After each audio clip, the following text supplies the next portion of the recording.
이러면서 이러고 있어요. 이게 보이지 않습니까?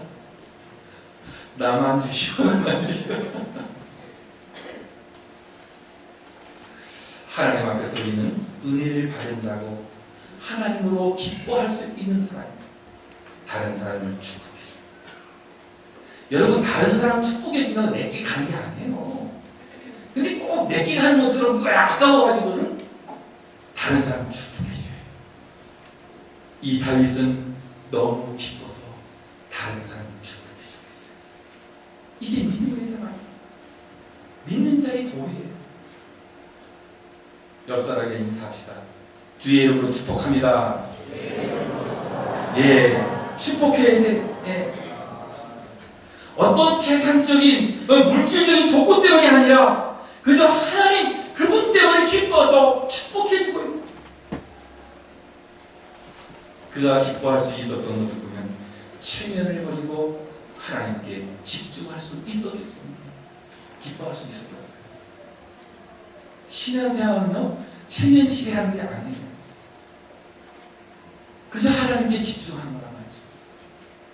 그는 춤을 추며 기뻐하는 모습이 사람들 보라고 한 것이 아니에요. 그는 하나님 앞에서 한 거예요. 사람들 보라고 하면 어떻게 체면 생각을 하는 거예요. 근데 체면을 버린다는 거예요. 하나님만 바라보고 하나님만 즐거워하는 거죠. 이게 믿음의 생활이에요. 그래서 삶에서 가장 중요한 것은 뭐냐? 하나님의 영에 사로잡고 살아가는 거예요. 주의 성령의 감화와 감동으로 우리가 살아가는 것이란 말이죠. 성령의 감화가 없으니까 사람을 보게 되고 체면치레를 하게 되는 거예요. 성령의 감화가 되어지면 하나님으로 기뻐하고 기뻐하는 신앙생활을 우리가 할 수 있다는 것이죠. 하나님은 그런 사람을 통해서 언젠가 뜻을 이루도록 기회를 주시는 것이죠. 무한한 인간의 마음은요, 오직 하나님만이 채울 수 있는 거예요. 하나님을 떠난 인간, 죄로 말미암아 이 빠진 독이에요. 아무리 세상의 것을 다 채워도 공허하게 되어지는, 십자가의 은총으로 성탄의 기쁨을 맛보고 예수 그리스도의 마음에 영접한 사람만 그 기쁨을 가질 수 있고 체험을 입을 수 있게 됩니다. 오늘 우리 찬양의 찬양을 우물가에 가 있는 한 여인처럼 세상이 물론 그 갈증을 해소할 수 없는데 예수 그리스도가 주시는 그 생명의 물을 마시고 그 갈증을 해결할 수 있었다. 이 놀라운 고백 아니에요? 요한복음 4장에 나오는 그 우물가에 서 있는 한 여인. 우리는 세상에 있으면서 그런 갈증을 느끼는 거 아니에요. 근데 하나님으로 말미암아 기쁨을 얻은 사람은 그 갈증을 해결할 수 있게 되는 겁니다. 세상을 보고 사람을 보면 만족함이 없게 되는 거예요. 자꾸만 체면치레게 되는 거죠.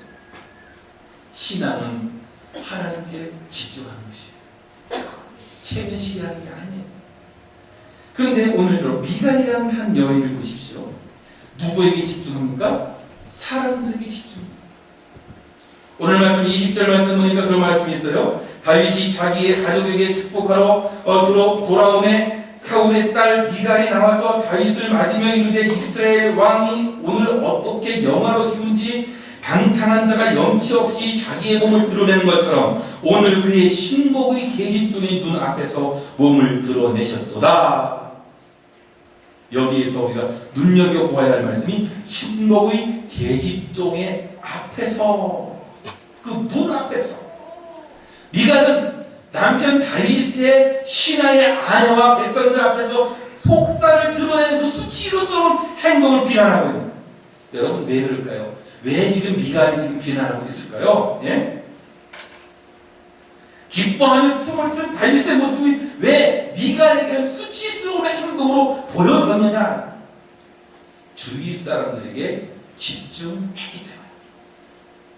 사람에게 집중하게 되니까 어떻게 돼요? 기쁨이 없어요. 하나님으로 기뻐하는 사람이 될 수 없어요. 체면이 나오게 됩니다.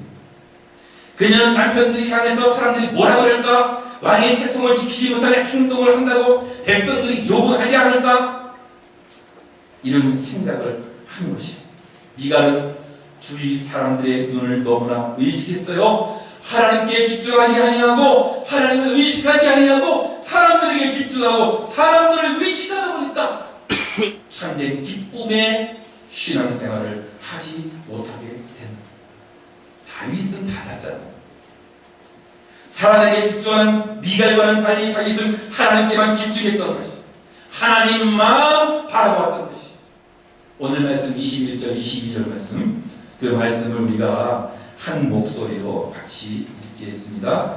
그저 21절 말씀만, 21절 말씀만 같이 우리가 읽어보겠습니다. 시작. 다윗이 미갈에게 이르되 이는 여호와 앞에서 한 것이라. 저가 네 아비와 그 온 집을 버리고 나를 택하사 나로 여호와의 백성 이스라엘의 주권자를 삼으셨으니 내가 여호와 앞에서 뛰놀리라.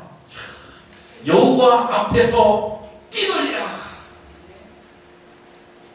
그런 하나님 앞에서 내가 한 것은 여호와 앞에서 한 것이 저들 앞에서 한 게 아니다. 벌써 목적과 관점이 틀린 거란 말이죠. 미갈로부터 비난을 받은 다윗은 자신의 행동이 여호와 하나님 앞에서 행동한 것이라고 분명하게 밝히고 있는 것이, 다윗은 사람 앞에서 기뻐하며 춤춘 것이 아니라 하나님 앞에서 기뻐하며 춤춘 것이. 그리고 앞으로도 하나님 앞에서 내가 춤을 추며 뛰놀리라.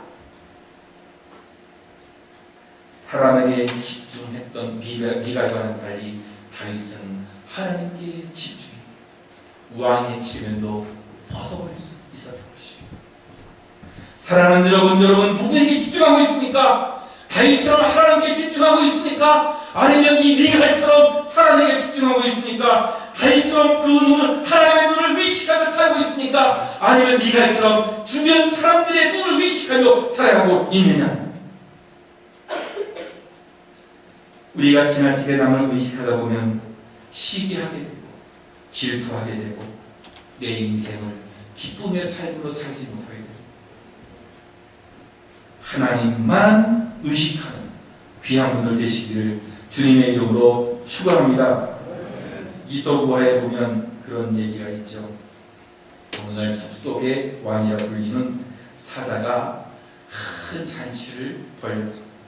숲속에 있는 동물들 이렇게 가장 아름다운 옷을 입고서 오라고 초청을 했는데, 초청을 받은 까마귀가 어떤 옷을 입어야 할까 고민을 하니, 까마귀는 온갖 새들의 형형색색 깃털들을 모아서 자기 몸에 이렇게 꽂기 시작했어요. 앵무새의 깃털도 꽂고 공작의 깃털도 꽂고 하얀 비둘기 깃털도 꽂고 이쁜 새들의 예쁜 색의 그 깃털들을 다 수집해서 딱 꽂고 숲속의 모든 동물 그 초청에 의해서 잔치에 다 왔는데 모든 새들, 모든 동물들이 이 까마귀 보고 이야 너무 이쁘다, 너무 화려하다. 그런데 갑자기 어디선가 바람이 부르기 시작해. 까마귀 자기 깃털 사이에 꽂았던 그 모든 깃털들이 다 바람에 날아가고 말았던 것이. 결국 까마귀는 까맣게 혼자 있기 위해서, 이래서 다른 동물로부터 꾸중을 듣게 되고 그 잔치자리에서 쫓겨나게 되었다는 이소부화. 우리가 이 세상을 살아가면서 다른 사람의 의식하며 다른 사람 시선 때문에 믿음의 삶을 뒤들어 살지 못한다면 그건 하나님을 기뻐하는 게 아닌 거죠. 여러분, 체면을 버려야 하나님께 집중하시길 주님의 이름으로 축원합니다. 미갈이 하나님을 기뻐하지 못했던 것은요, 참여자가 아닌 구경꾼이었어요. 예배의 참여자가 아니라 구경꾼이었어요. 행사의 참여자가 아니라 구경꾼이었어요. 그는 구경꾼으로 살았던 것이. 어제는 우리 청소년부에서 분이엘의 밤을 했어요. 제가 참 그걸 보면서 많이 느꼈어요. 내가 중고등학교 시절에 문학의 밤 해서 여러 가지 일들을 많이 하고 시, 낭송도 하고 찬양도 하고 드라마도 하고 율동도 하고 이 많은 연습을 해서 어저께 그 아이들이 너무너무 잘해요. 너무 예쁘더라고요. 그런데 우리가 그것을 보면서 단지 구경꾼으로서 앉아만 있고 저들이 잘하나 못하나 한번 보자 이렇게만 한다면 예? 재미가 있겠냐요. 구경꾼이라 할지라도 서로 박수도 쳐주고 응원도 해주고 축복도 해줘야지 그게 일이 되는 거 아니겠습니까? 구경꾼이라도 그렇게 하는 거예요. 그 당시에 한번 생각해 보세요. 예, 다윗이 수많은 군중들과 함께 그 언약궤를 예루살렘 성으로 이렇게 운반하는 장, 양 길가에 있는 사람들이 막 늘어섰어요. 그 사람들이 어떻게 할 수 있겠어요? 박수 쳐주지 않았을까? 함께 춤을 춰주지 않았을까? 그런 생각을 해보는 거예요. 구경꾼에도 괜찮아. 함께 동참을 해주면 박수 쳐주고 축복해주면 돼. 그러나 미가는 그렇지 못했다는 거예요. 오늘 말씀 16절 말씀을 보면 그 말씀이 있지 않아요? 여호와의 언약궤가 다윗성으로 들어올 때에 사울의 딸 미갈이 창으로 내다보다가 다윗 왕이 여호와 앞에서 뛰놀고 춤추는 것을 보고 심중에 저를 업신 여기랴. 여기서 주목할 말씀. 왜? 창으로 내다보다가. 이게 당하는 거예요. 구경하다가 업신 여기게 되었다. 잘 즐거워하고 잘하면 박수 쳐주고 응원도 해주고 50km가 넘는 그 거리에서 그 언약궤를 운반하고 있는 사람들, 그리고 6걸음마다 제사를 드리고 오니까 얼마나 기진맥진하겠어요. 그 사람들을 응원해주고 축복해주고 함께 박수를 쳐줬다면 얼마나 더 좋은 축제가 될 수 있었을까. 근데 미가는 뭐요? 아이고 예수님 창문으로 내다보다가 저래 가지고 저게 되겠느냐. 우리가 때때로 교회에 봉사하시는 분들을 응원해주고 축복해주고 박수를 쳐줘야 됩니다. 하나님의 일들을 감당하는 자들, 또 내 가정에서 직장에서 수고하고 애쓰는 사람들 축복해주고 박수를 쳐줄 수 있어요. 참여자가 단지 멀리서 바라보는 구경꾼이 되면 안 된다는 것이죠. 믿음은 뭐예요? 믿음은 참여할 때 의미해요. 구경할 때 무의미하게 가치가 없어져 가는 거죠. 올림픽, 아시안게임, 월드컵 하면서 어떻게 해요? 예?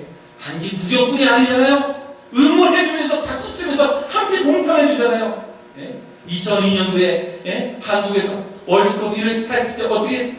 수많은 젊은이들이 남녀노소 불문하고 함께 응원하고 동참하는 아름다운 역사가 일어나.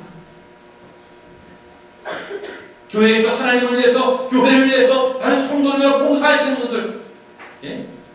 우리가 응원해주고 박수해. 이 미갈처럼 창문으로 내다보듯이 저걸 전해가도 되겠느냐? 이런 마음을 품으면 아낌없는 박수를 쳐줄 수 있어야 해.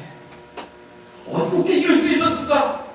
다윗은 한 번 하나님으로 만족할 수 있었기 때문에, 하나님으로 기뻐할 수 있었기 때문에. 그의 짤막한 고백인데요, 얼마나 하나님으로 만족했는지 그가 그렇게 고백을 했어요.